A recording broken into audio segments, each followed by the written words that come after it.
Hey guys, I am Muzaffar from Dev11 और इस video में मैं आपको यूज़ इफेक्ट के क्लीनअप फंक्शन के बारे में बताऊंगा। तो आपने देखा था कैसे यूज़ इफेक्ट को यूज़ करके हम फंक्शनल कंपोनेंट्स के अंदर साइड इफेक्ट परफॉर्म कर सकते हैं। और आपको याद होगा side effect function life cycle phases में किस पॉइंट पे कॉल होता है?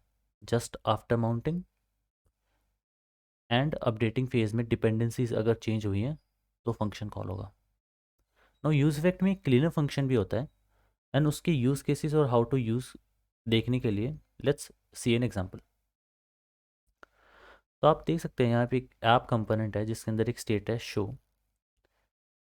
एंड रिटर्न स्टेटमेंट में एक बटन है जिसको यूज़ करके आप शो स्टेट को टॉगल कर सकते हैं। मतलब अगर ये हिडन है तो आप उसको विजिबल कर सकते हैं और अगर विजिबल है तो आपको उसको हाइड कर सकते हैं।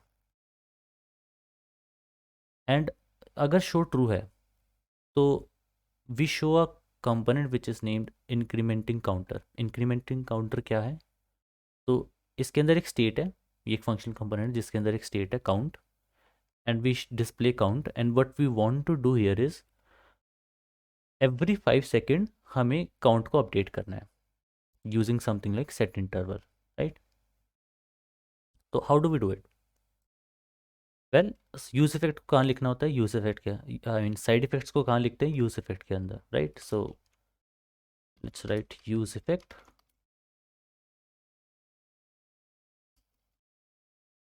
Set an interval. हमें क्या करना है? सेट काउंट को इंक्रीमेंट करना है, right, by 1 and every 5 second. Okay, and use effect के अंदर हम डिपेंडेंसी एरे एम्प्टी पास करेंगे। एंड यू नो, जब हम एम्प्टी डिपेंडेंसी एरे पास करते हैं तो सिर्फ ये माउंटिंग फेज के बाद कॉल होगा। दैट मीन्स सिर्फ एक बार कॉल होगा जब कंपोनेंट रेंडर हो जाएगा, उसके बाद अपडेटिंग फेज में कभी कॉल नहीं होगा, right? Because there are no dependencies. तो let's save our component, start our app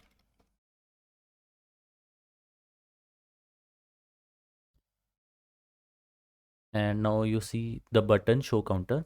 जैसे ही मैं शो काउंटर पे क्लिक करूँगा तो स्टेट टॉगल हो जाएगी एंड हमारा काउंटर दिखने लगेगा, राइट? तो लेट्स क्लिक। आप देख सकते हैं काउंट अभी 0 है। Let's wait for a few seconds. About 5 second के बाद काउंटर अपडेट हो गया एंड ये ऐसे ही होता रहेगा। So far so good, right? Now here is the problem. Let's also open dev console ताकि हम एरर देख सकें। अभी आप देख सकते हैं सेट इंटरवल को हमने सेट तो कर दिया है बट हम किसी भी पॉइंट पे उसको क्लियर नहीं कर रहे। दैट मीन्स अगर मैं हाइड काउंटर पे क्लिक करके इस कंपोनेंट को अनमाउंट कर दूं यानी डॉम से हटा दूं तो क्या होगा? सेट इंटरवल तो हमने क्लियर किया नहीं। तो सेट इंटरवल 5 सेकंड बाद फिर से कॉल होगा और वो स्टेट को अपडेट करने की कोशिश करेगा। बट गेस व्हाट, कंपोनेंट तो अनमाउंट हो चुका है। That means there is no state, component has been destroyed. तो it will try to update a state जो एग्जिस्ट नहीं करती, तो there will be a memory leak. And let me show you. I will click here and let's फिर wait for a few seconds जब set interval call करेगा and now you see the warning here, cannot perform a state React state update on an unmounted component. Now React is smart enough to know that what's happening, right? Now this is a no, but indicates some memory leak. To fix this, cancel all subscriptions and asynchronous tasks in use effect cleanup function. Now here you see the cleanup function. What is it and how to use it? Cleanup function use effect के अंदर लिखा जाता है जिसको use करके आप जो भी आपने सब्सक्रिप्शन या टाइमर या ऐसी चीज़ें सेट की हैं जिनको आप क्लीन अप करना चाहोगे उसके लिए हम क्लीनअप फंक्शन यूज़ करते हैं। Let's see in code. तो हमने यहाँ सेट इंटरवल पे एक इंटरवल सेट कर दिया। Let's store the timer here and एक क्लीनअप फंक्शन लिख लेते हैं, क्लीनअप, जिसके अंदर जब भी क्लीनअप को कॉल होगा तो मुझे बस क्लियर इंटरवल करना है, right? And I will give the timer here and how to give this cleanup function to react is you just return it here.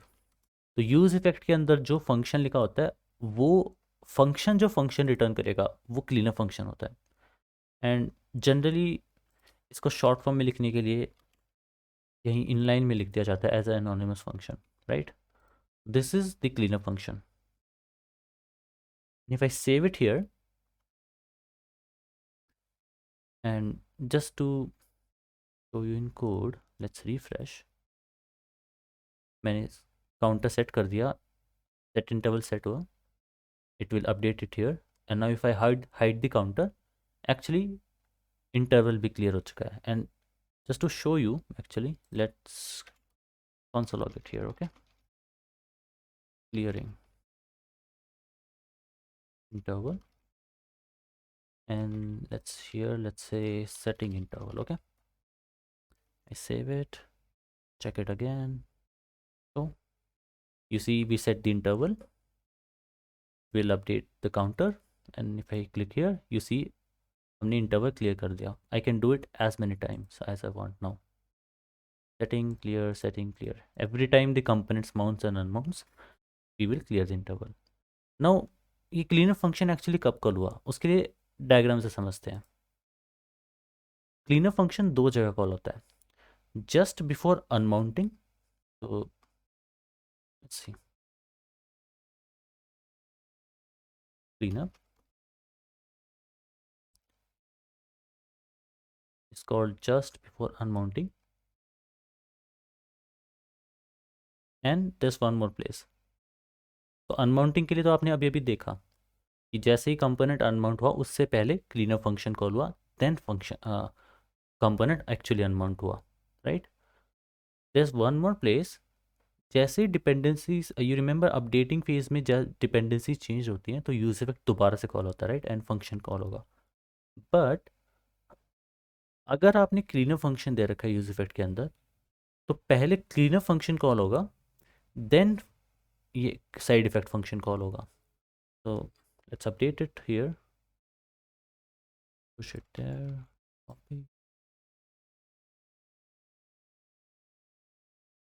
It here, right. तो इसका कोड एग्जांपल आपने देख लिया. Let's also see this in action, right. To see this, let's create a simpler example. We copied this code, it would be useful.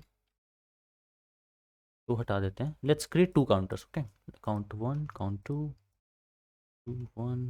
Let's start both with 0, and दो button बना लेते हैं जिससे हम counter को इंक्रीमेंट कर पाएँ. जैसे इंक्रीमेंट 1 जो कि काउंटर 1 को इंक्रीमेंट करेगा, एंड इंक्रीमेंट 2 काउंटर 2 को इंक्रीमेंट करेगा. एंड इसको हटा देते हैं. नाउ यूज इफेक्ट के अंदर कुछ ऐसा करते हैं कि एवरी 2 सेकेंड्स काउंट 1 को डिस्प्ले करते हैं. ओके, तो set interval console.log count 1, and let's say every 2 seconds. And because मैं चाहता हूँ कि जब भी काउंट 1 अपडेट हो तो सेट इंटरवल के अंदर भी अपडेट हो, राइट. सो मैं यहाँ पे काउंट 1 दे देता हूँ. okay? तो जब भी काउंट 1 अपडेट होगा, सेट इंटरवल दोबारा से कॉल होगा. तो let's see what happens if I don't clear the interval using cleanup function. तो सेव करते हैं, गो टू ऐप, रिफ्रेश. तो यू सी जीरोस हर 2 सेकंड में 0 प्रिंट होगा. और अगर मैं इंक्रीमेंट कर दूँ काउंट को, तो यू विल सी 0 भी प्रिंट हो रहा है और 1 भी प्रिंट हो रहा है, बिकॉज मैंने पिछले वाले इंटरवल को तो क्लियर किया ही नहीं. तो उसके लिए क्या करेंगे, अगेन एक क्लीनअप फंक्शन लिख देंगे, timer return function clear interval timer. तो उससे क्या होगा, फेस से जस्ट टू रिमाइंड यू, जब भी यूज इफेक्ट दोबारा कॉल होगा, यानी डिपेंडेंसी चेंज हुई, जैसे काउंटर 1 चेंज हुआ, तो फंक्शन एक्चुअली कॉल होने से पहले पहले क्लीनअप फंक्शन कॉल होगा, एंड देन फंक्शन कॉल होगा.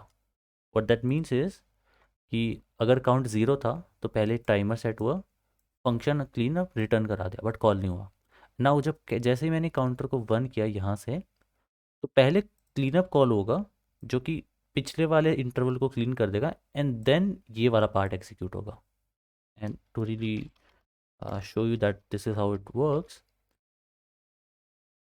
cleaning count 1. Okay, and then let's also see setting count 1. Oops, count 1, and let's see it in code. Refresh, so you see setting 0, and then अब 0 print होता रहेगा। अब अगर मैं इसको 1 कर दूं तो पहले ये 0 को क्लीन करेगा, एंड देन 1 वाला इंटरवल सेट होगा, एंड देन अब 1 प्रिंट होता रहेगा, and similarly 1 and then 2 and then 3 and so on. And you see कि अगर मैंने काउंट 2 को चेंज किया बट काउंट 2 डिपेंडेंसी एरे में नहीं है, तो क्लीनअप कभी कॉल नहीं होगा, बिकॉज वो उसकी डिपेंडेंसी नहीं है। तो यूज इफेक्ट अगर दोबारा कॉल नहीं हो रहा, यानी उसकी डिपेंडेंसी चेंज नहीं हो रही, तो इट वॉन्ट केयर, तो क्लीनअप फंक्शन भी दोबारा कॉल नहीं होगा। And I can show you, if I increment counter 2, you can see nothing happens, right. तो ये था क्लीनअप फंक्शन यूज इफेक्ट में। आपने देखा कैसे क्लीनअप के अंदर हम इंटरवल्स और टाइमर्स एंड एक्सेट्रा सब्सक्रिप्शंस ये सब क्लीनअप कर सकते हैं, right. And just to mention of you use cases, very common use cases, अगर आपको वेब सॉकेट्स के बारे में पता है या फिर पोलिंग के बारे में पता है, तो फॉर एग्जांपल अगर आप चैट ऐप बना रहे हो, राइट, देन एवरी, अगर आप वेब सॉकेट यूज़ कर रहे हो तो you will you have to setup a subscription, जिससे आपके पास मैसेज इनकमिंग मैसेज आते रहे, and then you can show in chat box. अगर आप पोलिंग कर रहे हो, हर 5 सेकंड में सर्वर से न्यू मैसेजेस फेच कर रहे हो, then you have to set timer, set interval to fetch data in every 5 seconds. Then you also need to clean up, ताकि अगर आपका component is no longer there in DOM, then you should not be making unnecessary request, right? तो उसके लिए आप उन request को clean up कर सकते हो, उस सब्सक्रिप्शन को क्लीन अप करते हो। ओके, तो ये था clean up function, and I will see you guys in the next video. Okay, तब तक के लिए धन्यवाद।